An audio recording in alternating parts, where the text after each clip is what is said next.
Hello, I'm an Alexander Technique teacher. That's what I do for a living. Have done for the past 20 years. But what does that mean? I could say I was many things. In other words, I could put a label or categorize what I'm doing. But how specific can I get? In Taoism, Confucius says, if you see the Tao, it is no longer there. In Alexander Technique, FM Alexander says that if you think you are right, you are wrong. For many years, people have suffered under the oppression of others. It could be the government, your bosses, or it could be your own family. Then we will have talk of a revolution.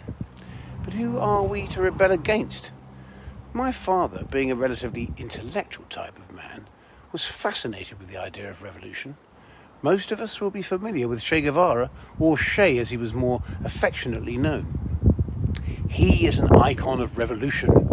T-shirts are worn by many for whom the idea of revolution is a very distant prospect indeed. Of course, we know Che met a very sticky end, and Cuba have struggled in ways we would not wish on anybody. Real revolution has proven divisive, but there is another way. I think with regards to solutions, there are solutions, and I think there is only one. My father realised the real revolution has to start within. You see, most of us are living life a bit on a hamster wheel.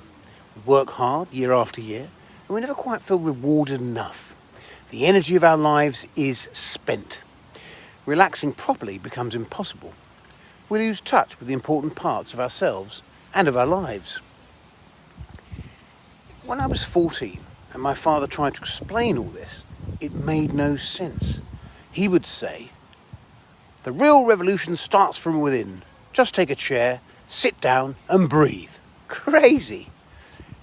When we come to the Alexander Technique for the first time, we literally sit down and breathe, perhaps for the first time.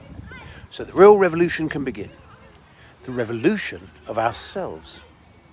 Leave me a comment below and tell me, was my dad crazy? Or do you think he perhaps had a point?